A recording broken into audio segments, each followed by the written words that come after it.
Bueno, muy bien, muchas gracias Fernando y buenas tardes a todos los asistentes. Muchas gracias a Fernando por la invitación y a la universidad.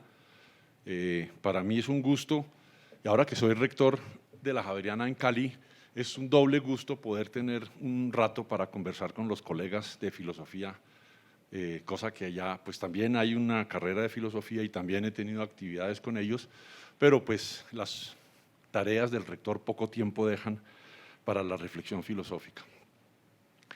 Hoy pues me han invitado para hablar de esto, de esta relación de Kant y los límites del humano en el marco de este simposio, y creo que hacerlo desde la filosofía es un lujo que hoy pocas personas se dan. Pensar estos problemas de los límites del humano desde el pensamiento de filósofos es, yo digo un lujo, pero es algo que pocos hacen, que es difícil, pero que hay que hacer y que vale la pena hacerlo. Y por ahí quiero comenzar esta charla, porque por lo general pensamos esto de los límites del humano como algo que se nos da de fuera, se nos impone, nos vienen dados como una exigencia. Y en esto, por supuesto, ese texto famoso desde hace más de 50 años de los límites de lo humano, el informe del Club de Roma del año 72, que fue encargado por un grupo de intelectuales al MIT de Boston, sobre los límites del crecimiento económico, los límites de la industrialización, los límites de la explosión demográfica, se decía entonces, del crecimiento demográfico, los límites del crecimiento del urbanismo, de la proliferación de grandes metrópolis, de grandes ciudades, los índices de contaminación, el crecimiento, el urbanismo desbordado lleva a estos problemas de la contaminación, del agotamiento de los recursos naturales, de las diferentes amenazas contra la naturaleza. Indudablemente todo eso en estos años 70 eran los temas de preocupación que llevaban a pensar los límites de lo humano, los límites del crecimiento de las sociedades industriales, del mundo desarrollado después de terminar la Segunda Guerra Mundial a mediados del siglo XX, donde se dio ese enorme crecimiento económico, industrial, cuyas consecuencias ya entonces en este año 72 el Club de Roma llama la atención y dice: esto no puede seguir desbordadamente, creciendo de una manera desbordada. El crecimiento tiene límites, el crecimiento humano, lo que hace el hombre para el hombre tiene límites, y esos límites nos vienen de estas circunstancias que el Club de Roma desarrolló en ese momento de una manera muy lúcida, a mi juicio. Hoy habría que añadir que hay otros límites, que quizás en estos 50 o más años, pues ciertamente los límites de la experimentación genética, de la relación de los seres humanos con las máquinas, los límites del transhumanismo, de la inteligencia artificial, de la relación de los seres humanos y las máquinas y las otras especies. Hay una llamada de alerta sobre este punto de que tenemos una concepción del ser humano que nos lleva como a mirar las otras especies desde una perspectiva colonizadora, peligrosa, y también la relación entre los seres humanos, la Tierra, el cosmos, etc. Bien, todo esto yo digo son los límites de lo humano como algo que nos viene de fuera, como algo que se nos impone y que nos pone a pensar, y que es necesario considerar los límites humanos partiendo de esos datos del mundo, de esa información. Pero ese no es el enfoque para pensar desde Kant los límites del humano. Aquí hay un enfoque completamente diferente, que es lo que yo quiero presentar, y que creo que vale la pena. A eso me refería cuando nos damos el lujo desde Kant de pensar los límites del humano desde otra perspectiva, que no es esa del llamado de alerta de las condiciones ambientales, de inequidad social, de pobreza, de contaminación de las aguas, de los mares, de los ríos, del aire, etc. Para Kant, los límites de lo humano nos vienen desde dentro, no desde fuera. Y eso es lo que yo quisiera decir aquí hoy. Cuando hablo de los límites de lo humano, y ya nos centramos en el pensamiento de Kant, creo que hay que hablar o limitarse. Hoy me voy a limitar un poco a los límites de los conocimientos y de las acciones humanas. Y ahí quiero ver los límites de lo humano, en los límites de nuestros conocimientos como seres humanos y los límites de nuestras acciones como seres humanos. Esos límites se originan desde dentro del ser humano, no nos vienen desde fuera. Están dados en la condición humana. Hay otros que nos vienen dados, y ya hice referencia. Hay otros que no nos son dados, sino que si no brotan de nosotros, si no están en nosotros, no los tenemos en cuenta, o no los percibimos, o los ignoramos, lo cual sería también desastroso. Entonces, desde dentro de nosotros mismos, hay que mirarlo con pinzas, porque tampoco es una mera introspección psicológica, sino crítico trascendental. Y aquí nos metemos con la terminología propia de la filosofía crítica de Kant. Eso que está dado, esos límites dados en la interioridad humana, se van a descubrir en el pensamiento de Kant mediante el método de la filosofía trascendental o desde la filosofía crítica o crítico trascendental. Y para ver esto, voy a centrarme en las famosas 3 preguntas de Kant, que creo que indican el camino de esa filosofía trascendental. Y aquí me voy a detener un poquito en esta diapositiva. Tengo 10 diapositivas y ya vamos en la tercera. Aquí quiero explicar y presento el texto de Kant famoso en la Crítica de la Razón Pura. Ahí está la cita, la página. Las 3 preguntas de Kant, que es un texto que está en la segunda parte al final, en la doctrina trascendental del método, y que yo siempre digo, está tan al final que la gente ya está tan cansada que nunca llega a leer hasta allá. Pero hay que leer eso. En ese texto voy a leerlo de una manera muy simple para que nos concentremos ya en él. Dice, todo interés de mi razón, y lo habla Kant en primera persona, tanto el especulativo como el práctico, y esas 2 palabras son muy importantes, tanto el especulativo teórico como el práctico, se reúne en las 3 preguntas siguientes. Todo el interés de la razón. Primera, ¿qué puedo saber? Voy a leerlas así, después hacemos el desglose. Segunda, ¿qué debo hacer? Tercera, ¿qué puedo o qué me es permitido esperar? Hasta ahí las 3 preguntas. Después vamos a ver la explicación que Kant hace de esas 3 preguntas. Pongo en amarillo el verbo que utiliza Kant en alemán para cada una de las preguntas. La primera pregunta, was kann ich wissen, utiliza el verbo können, que es un verbo claramente en alemán que dice o señala aquellas cosas que yo tengo la capacidad por mí mismo de hacer. Yo puedo caminar, yo puedo hablar, cosas que yo mismo tengo la capacidad solo de hacer. Y eso indica ya que el conocimiento es algo que corresponde, que se origina en las capacidades del ser humano. Él tiene las capacidades, lo que se necesita para poder conocer el mundo. La segunda, ¿qué debo hacer? Y yo pongo ahí un añadido mío, ¿qué debo o qué estoy obligado moralmente a hacer? O a evitar hacer, o a no hacer, a hacer o a omitir. Es la pregunta por la moral. Y el verbo que utiliza es sollen, que es el verbo que indica algo que alguien lo obliga a algo. Uno está obligado a ciertas cosas y esa obligación como que se le impone. Por ejemplo, es el origen de la pregunta moral. No debes mentir, no debemos engañar a otros, no debemos robar a otros lo que no nos pertenece, o debemos ayudar a alguien que lo necesita, o debemos decir la verdad, etc.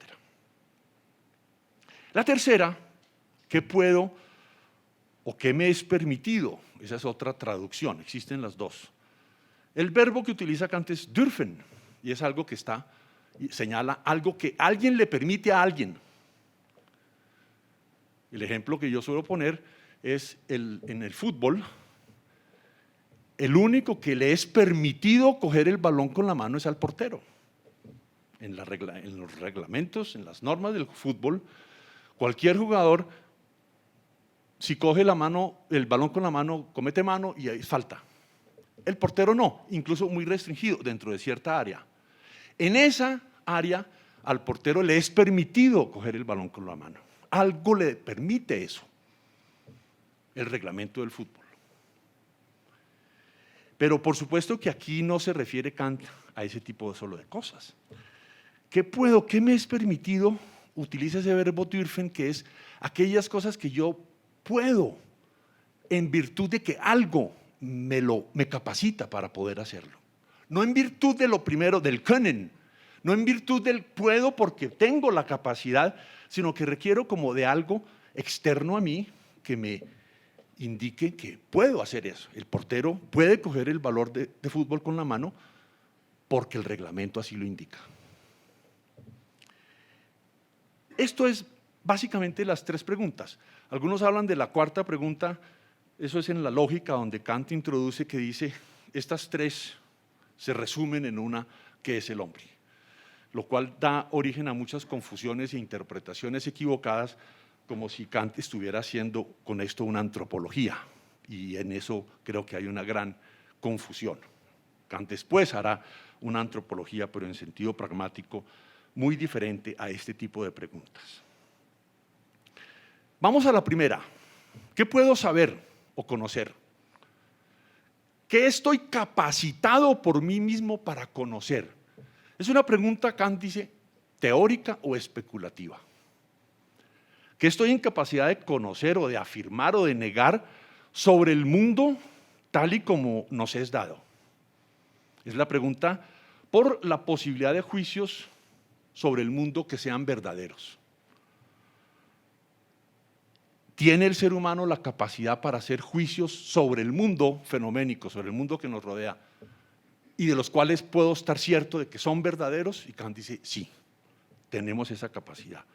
Y esa capacidad está explicada en la primera parte de la crítica de la razón pura en la doctrina de los elementos, la doctrina trascendental elemental o doctrina de los elementos trascendentales, donde Kant dice hay unos elementos estéticos, el espacio y el tiempo, y hay unos elementos lógicos, las categorías, y esos son los elementos que yo tengo, que todo ser humano tiene, que hacen posible un conocimiento objetivo del mundo, hacer afirmaciones universales, objetivas sobre el mundo.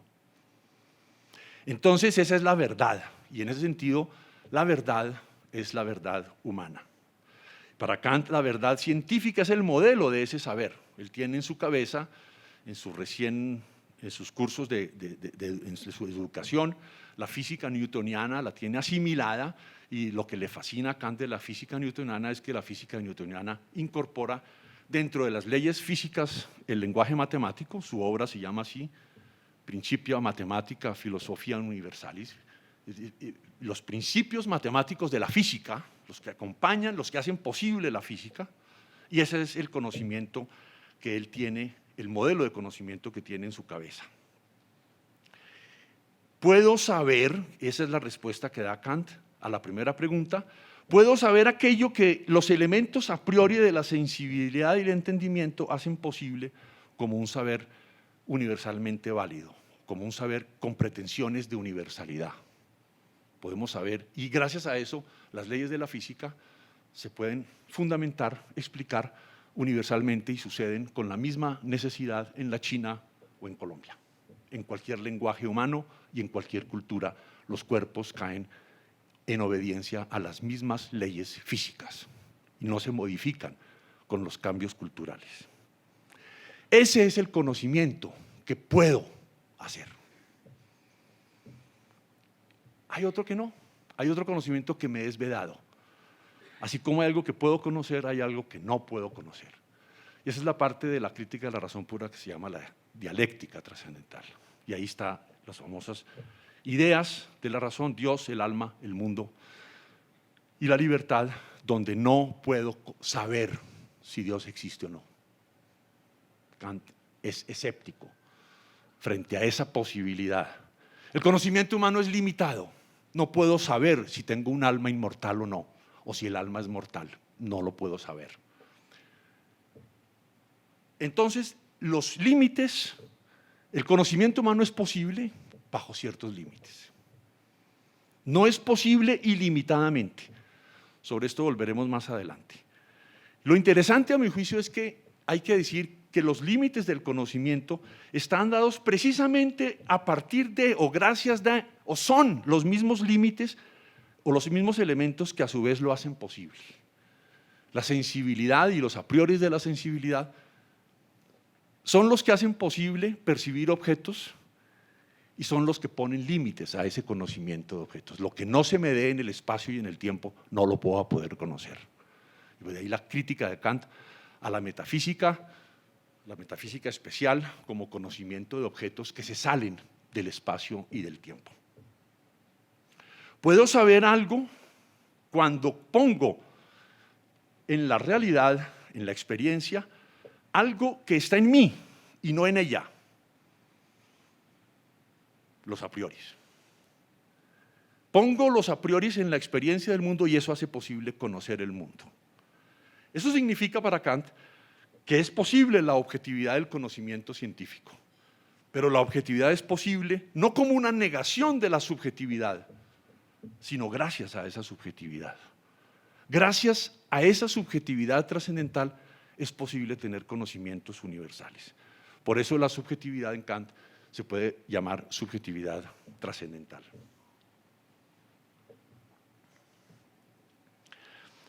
Ahí intento dar una respuesta o una explicación de cómo responde Kant a esa primera pregunta. La segunda, ¿qué debo hacer? Was soll ich tun? Esta es una pregunta práctica. No pretende establecer verdades, sino determinar el tipo de relación que hay entre las acciones humanas y la razón práctica. Repito, la pregunta ¿qué debo hacer? No tiene como objetivo, como la primera pregunta, establecer verdades teóricas, afirmar o negar algo sobre el mundo, no. Esa no es la pretensión. La segunda pregunta lo que busca es saber si estoy obligado a hacer algo en la vida. Y Kant dice sí. Y aquí pongo como ejemplo, no voy a entrar en la determinación, en los detalles, el ejemplo de la dignidad humana, que para mí es de una gran pertinencia para pensar el tema de los límites de lo humano. Para Kant, la afirmación de la dignidad humana no representa un juicio teórico o especulativo. La afirmación de la dignidad humana no es un predicado fenoménico del ser humano, como sería, por ejemplo, cuál es la identificación genética o del ADN en la especie Homo sapiens sapiens. Ese sí es un predicado teórico. Esta es la estructura genética del ser humano. Cuando yo hablo de la dignidad del ser humano, no estoy hablando de un predicado, no estoy haciendo del ser humano un predicado teórico. La dignidad humana es la representación mental que se requiere para algún tipo de acciones. Por eso digo yo, la dignidad humana para Kant no es un privilegio biológico, es una tarea moral. Repito esto, la dignidad humana no está en el ADN, no es una afirmación teórica sobre la condición humana, es una exigencia de tipo moral, una tarea, es práctico. La dignidad humana no es un concepto teórico en Kant. Y no se dice del ser humano que es digno en la misma forma en como se dice o se describe su ADN, que es a partir del análisis fenoménico de las células de la sangre, o cuando se describe algún otro predicado de su condición biológica. Eso significa algo que en el mundo de hoy, por parte de tendencias que quieren reivindicar los derechos animales, interpretan de una manera muy equivocada, como si la dignidad humana fuera un privilegio biológico. Y yo sostengo que no lo es. Es una tarea, un proyecto moral. La dignidad humana no tiene nada que ver con el ADN. Y vamos a ver si logra Kant demostrar eso. Para algunos sí, para otros tiene serias dificultades. Pero es, ante todo, por eso la diferencia entre la primera y la segunda pregunta es fundamental. La segunda pregunta no es teórica, dice Kant. Y si en la virtud de la segunda pregunta encontramos, que es lo que hace en el capítulo segundo de la Fundamentación, que el concepto de la dignidad humana es necesario desde el punto de vista racional, esa afirmación no es una afirmación teórica. ¿Es una afirmación práctica o es la afirmación de una tarea moral? De un proyecto moral. Vamos a la tercera pregunta. ¿Qué me es permitido esperar? Kant dice, enseguida, después de que las formula, está diciendo esto que estoy repitiendo aquí. Esto es muy interesante. Aquí la pregunta, recuerden, el verbo que utiliza Kant es ¿qué me es permitido? Es una traducción de dürfen. Como piensen en la imagen del portero de fútbol que puede coger el balón con la mano. Puede. ¿Por qué? Los otros también pueden. Los delanteros también pueden, en el sentido físico, coger el balón con la mano, pero cometen una infracción. No está permitido. El portero sí. Entonces aquí ese es el sentido de la palabra was darf ich hoffen. ¿Qué puedo esperar? ¿Qué me es permitido esperar? Kant lo primero dice es a la vez teórica y práctica. La esperanza, el esperar, es algo que es a la vez teórico y práctico. Pero añade, lo práctico es lo que lleva a lo teórico. No es al revés, no es lo teórico, la esperanza encontrada teóricamente de la que se buscan implicaciones prácticas, no. Lo práctico lleva a lo teórico, textualmente dice Kant, como un hilo conductor. Ustedes interpretan esa imagen. Lo práctico lleva a lo teórico en la esperanza como un hilo conductor, casi que uno diría necesariamente. Si hago lo que debo según la segunda pregunta, ¿qué puedo esperar? ¿Qué me es permitido esperar? Si hago lo que debo. Esta pregunta se responde para Kant en la religión, pero también en la política y en la vinculación del derecho y la política. En la religión lo va a resolver Kant, esta pregunta la va a responder en la crítica de la razón práctica, en la dialéctica de la razón práctica, a través de la idea del bien supremo, del sumo bien. ¿Qué es esa idea del sumo bien o la idea del bien supremo? Es la unión, el problema teórico que significa la unión de virtud y felicidad.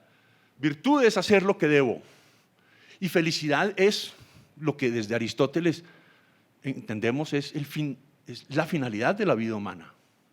Y Kant no es aristotélico, pero en eso está de acuerdo con Aristóteles. Claro que la felicidad tiene un papel importantísimo en el sentido de la vida. Y por eso está metida en el corazón de la problemática del sumo bien, des höchsten Guts, del bien supremo, del bien más alto.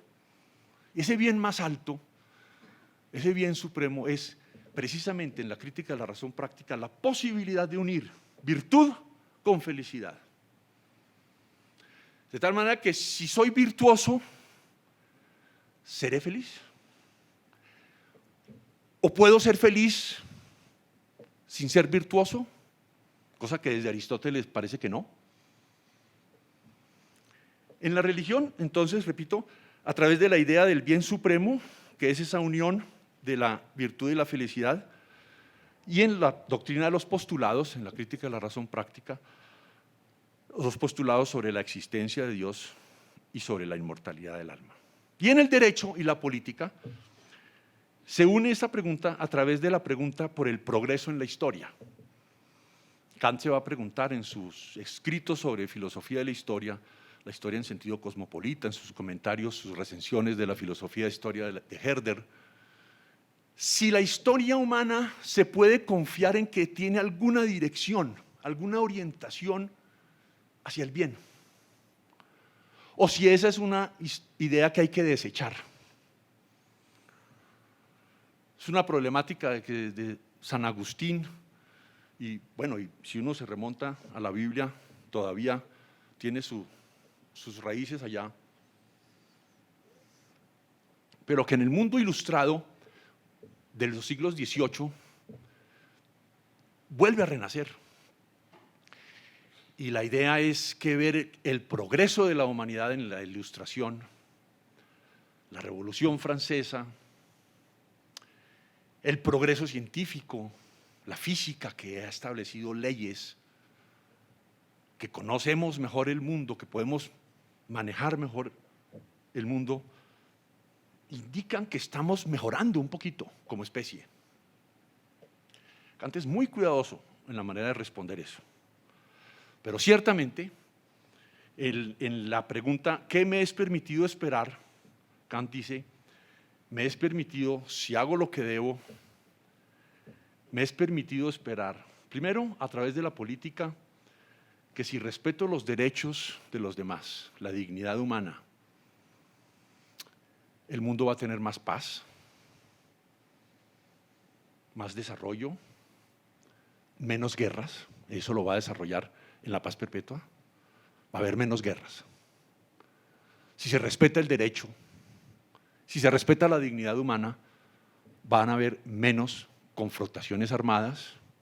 Y por eso una de las primeras condiciones para la paz perpetua que va a poner Kant es que incluso los que están en guerra deberían, antes de sentarse a conversar sobre la paz, ponerse de acuerdo que el ideal es que no haya guerras.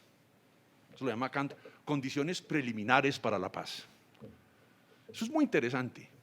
Incluso los que están en guerra, piensen ustedes en Ucrania y Rusia, si es que eso es una guerra o una invasión, eso después lo podemos considerar, pero están en confrontación bélica.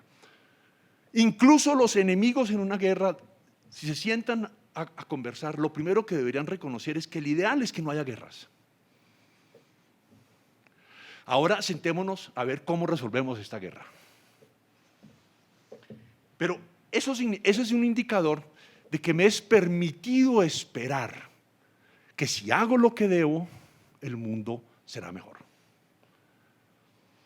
Y en la religión, en los postulados de la razón práctica, Kant no cree que se logre demostrar jamás la existencia de Dios. Pero Kant cree que es razonable pensar tanto la inmortalidad del alma como la existencia de Dios como un postulado de la razón. La razón no conoce, pero postula esto como algo razonable.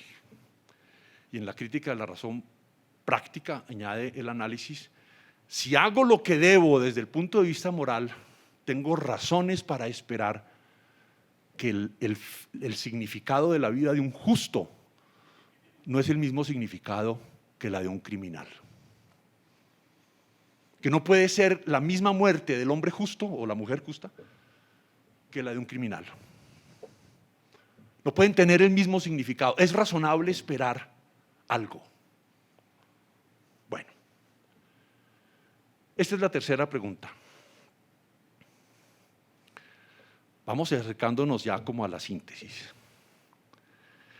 La filosofía trascendental, desde esta perspectiva, que es la palabra trascendental, yo creo, es la que más se repite en toda la crítica de la razón pura, o por lo menos una de las que más se repiten. Si ustedes cogen el índice de la razón pura, cuando yo daba la cátedra de Kant, mirábamos mucho el índice y es impresionante. Casi que todos los capítulos llevan la palabra trascendental. ¿Y eso qué significa? Bueno, la filosofía trascendental puede ser entendida como el conocimiento a priori de los límites y de la extensión de la razón.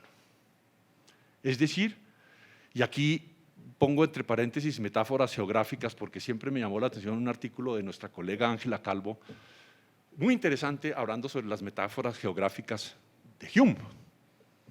Que yo estoy convencido de que Kant, que fue un apasionado por la geografía, también asumió posiblemente de Hume esas metáforas geográficas.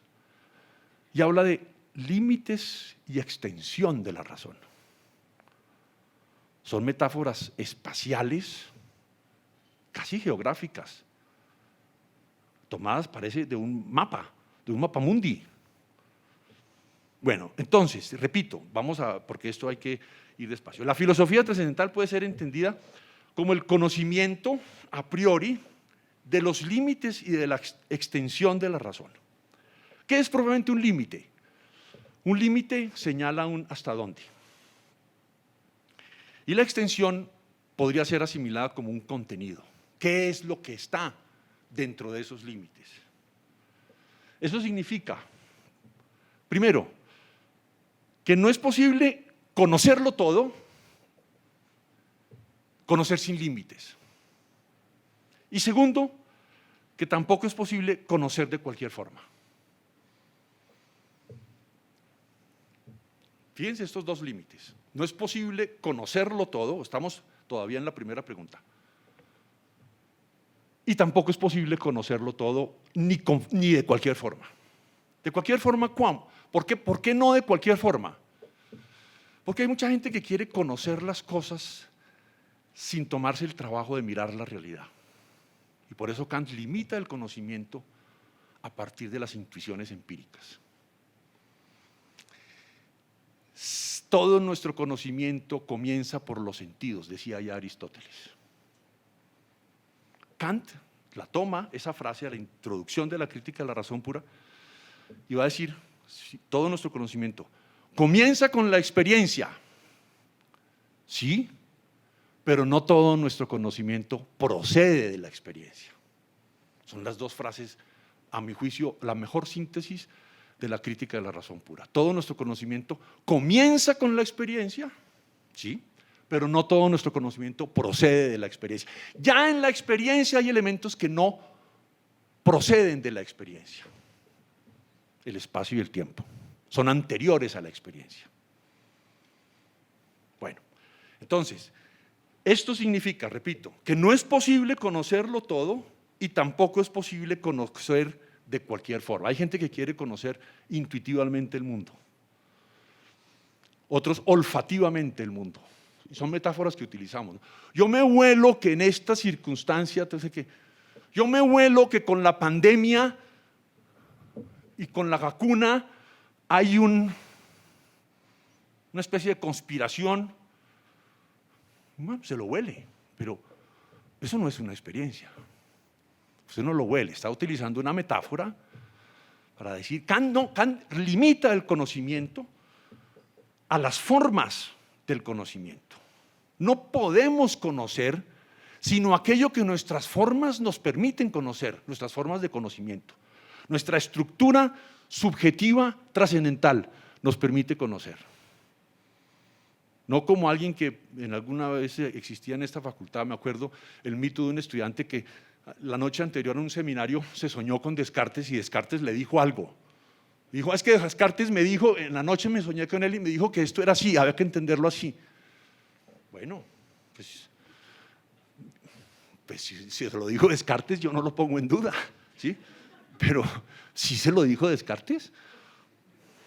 Me acuerdo mucho, esa historia, yo me acuerdo de un estudiante, Fernando se acuerda, de que llegó a decir que Descartes le había revelado por la noche en el sueño algo que se le había olvidado escribir en las meditaciones.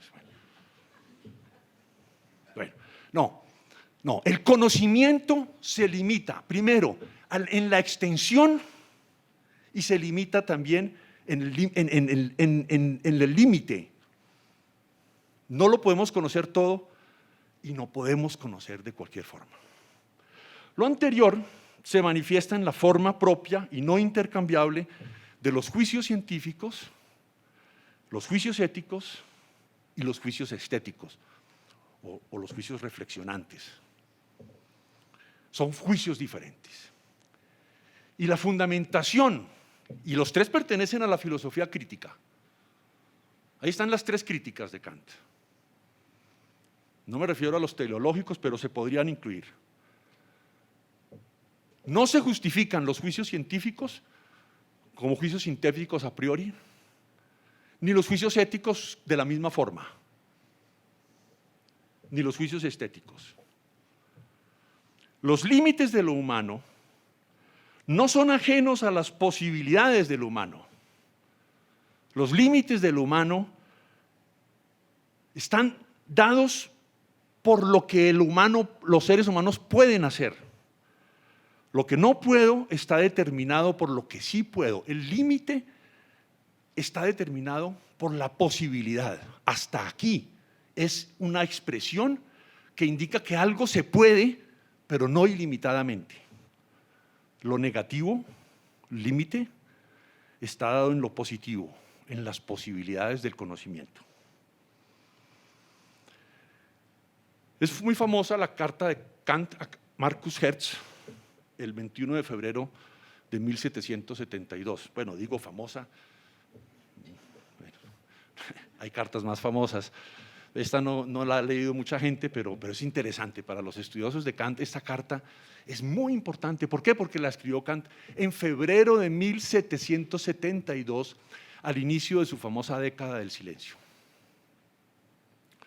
¿Se acuerdan que en el 70 es la disertación de Kant del mundo sensible e inteligible, forma y principio? Mundus sensibilis et intelligibilis, forma et principi. Forma y principio del mundo sensible e inteligible. Bueno, era cuando Kant estaba empezando a intuir. Todavía no ha escrito la crítica de la razón pura, esa es en 1781, faltan 9 años. Y esto es en febrero del 72. Esta carta de Marcus Hertz ha sido objeto de muchísimo. A Marcus Hertz, un alumno, era médico, entiendo, y muy amigo de Kant, había sido alumno y amigo. Leámosla despacio, ese pedacito. En lo que respecta a la distinción entre lo sensible y lo inteligible en la moral, y en cuanto a los principios que se derivan de allí, con anterioridad ya he avanzado bastante lejos, o sea, desde hace rato. También he esbozado, desde hace tiempo, lo dice 2 veces, a mi satisfacción, los principios del sentimiento del gusto y de la facultad de juzgar, así como sus efectos, lo agradable, lo bello y el bien. Y es entonces que se me ocurrió el plan de una obra que podría tener como título Los límites de la sensibilidad y la razón. Casi todos los intérpretes coinciden en que Kant había pensado que este era el título de la crítica de la razón pura. Se iba a llamar Los límites de la sensibilidad y la razón. Claro, esto es en 1772, hay que imaginarse a Kant a partir de ahora 9 años en que no hizo otra cosa que escribir la crítica de la razón pura.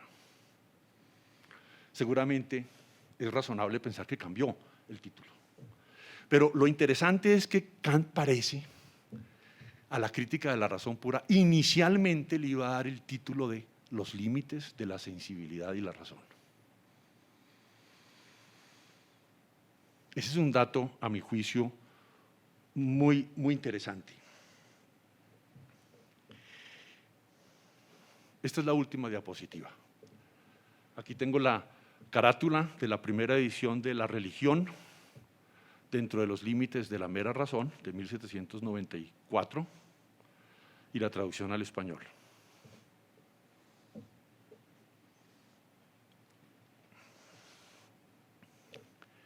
El solo título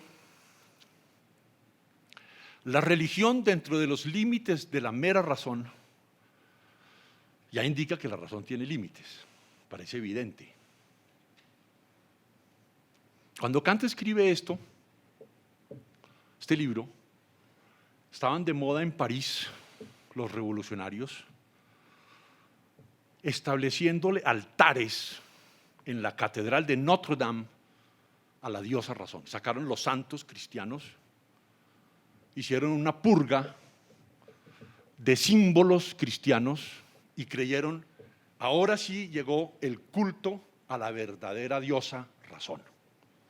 Busquen ustedes en internet el culto a la razón en el París, a la diosa razón, en el París revolucionario del comienzo de los años 90. Y van a encontrar imágenes que a uno le parecen un poco ridículas. Ahora resulta que los revolucionarios de París, a los que Kant había animado, era un gran entusiasta de la revolución en el año 89, pero pues esto fue después. No, para Kant la razón no es una diosa, la razón tiene límites.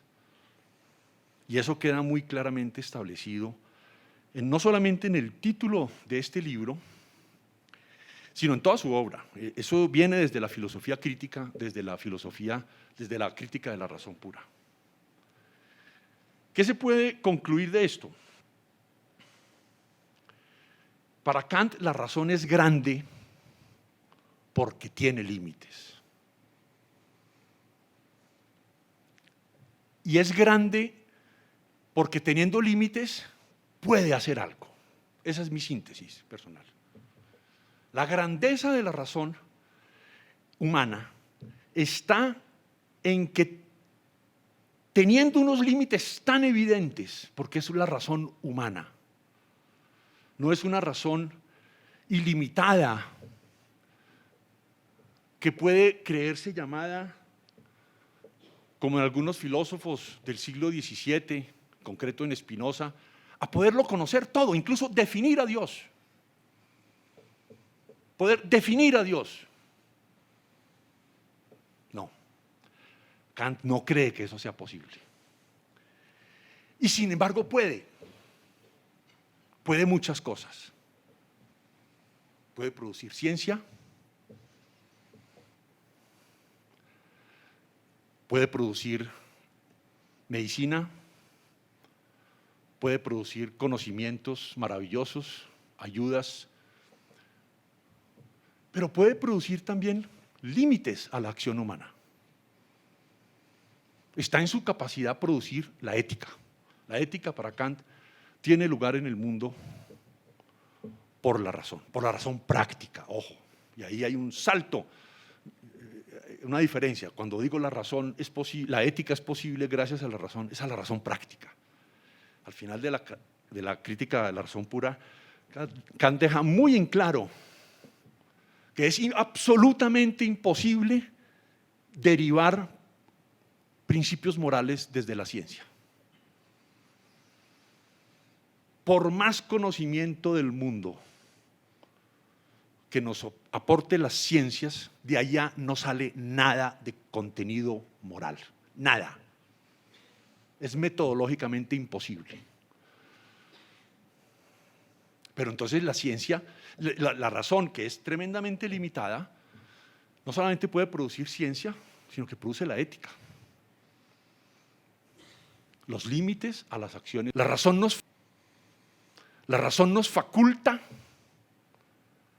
la razón nos da elementos, no nos demuestra nada en ese orden. La demostración no solamente es imposible, yo diría que es inútil. Porque la razón, el hilo conductor de la razón práctica a la razón teórica es inevitable. Y eso hace que los seres humanos se pregunten, nos hemos preguntado siempre, y en últimas, ¿para qué vivir? ¿O para qué esforzarse por hacer el bien? ¿O por ser justos? ¿O por respetar los derechos humanos? ¿Qué? ¿A qué? ¿A cuento de qué? Eso, la razón es capaz de producir esperanza. Y una razón que es capaz de producir esperanza, creo que es grandiosa. Y la diferenciación entre juicios científicos, juicios éticos y juicios relativos a la esperanza, y después podemos meter los juicios estéticos, por supuesto. Pero una razón que puede producir toda esta maravilla de posibilidades del ser humano, siendo limitada, es algo maravilloso.